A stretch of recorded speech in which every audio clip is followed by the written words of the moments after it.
Choisir un appareil photo ou une caméra, ça va évidemment de pair avec choisir une carte SD. Et dans cet épisode, on va justement voir comment bien choisir sa carte SD. Car sur la face de celle-ci, il y a des éléments importants à prendre en compte. Autant je ne vous dirai pas ça pour les sacs à dos, les trépieds ou les lampes, mais pour les cartes SD, mieux vaut aller chez des marques renommées. Ça coûtera un peu plus cher certes, mais elles dureront plus longtemps et il y aura moins de chances de perdre vos fichiers. Bref.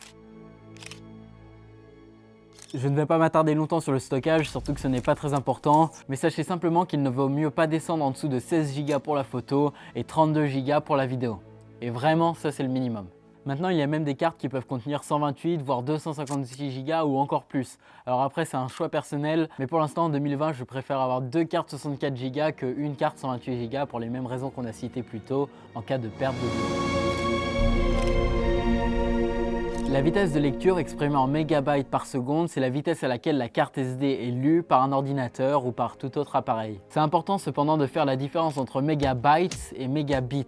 Format vidéo, par exemple 4K 100M, est exprimé en mégabits par seconde, ou m(b)/s. A noter que 1 mégabit égale 0,125 mégabytes.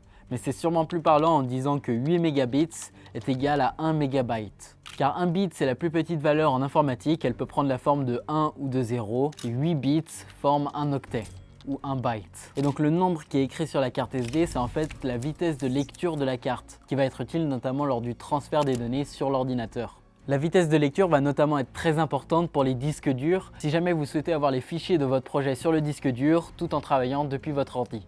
Mais pour savoir quelle carte il vous faut en fonction du format vidéo, il vaut mieux se pencher sur la vitesse d'écriture. Ce salaud, il gère bien son watch time. Je crois bien que je vais pas avoir le temps de finir cette enquête sur le trafic d'organes avant la fin de cette série. Et si vous voulez connaître le fin mot de l'histoire, je vois qu'une seule solution.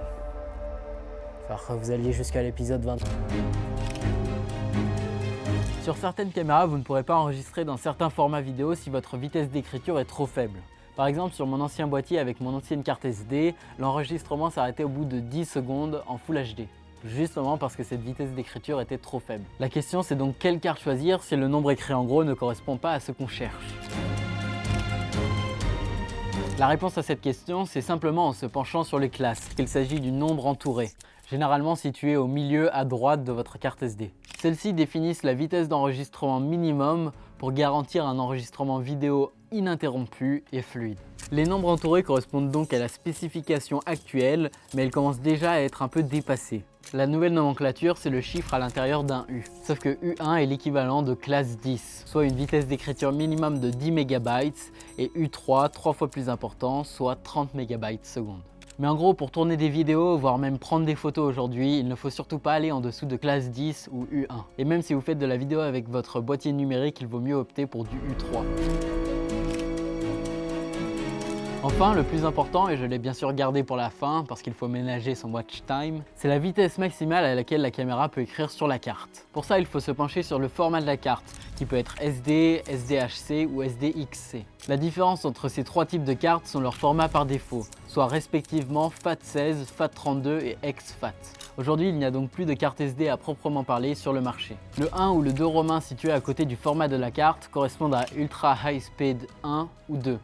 SDHC1 ou SDXC1 correspondent donc à la troisième génération de cartes SD et ont une vitesse d'écriture maximale allant de 50 mégaoctets par seconde à 104 mégaoctets par seconde, soit 50 mégabytes à 104 mégabytes seconde.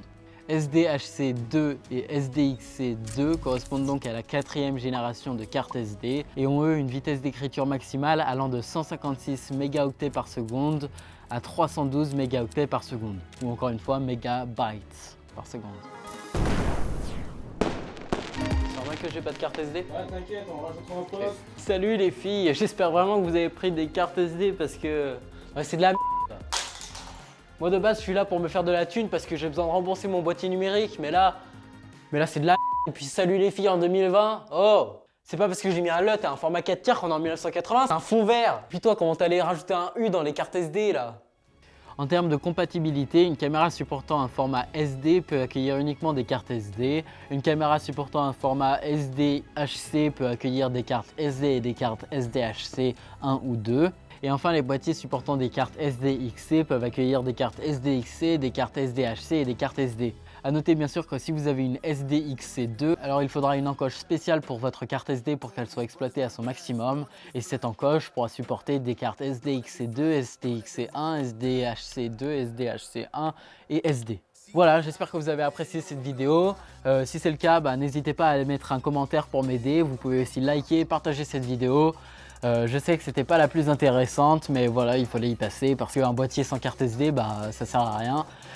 Bref, c'était Ghast. Ciao!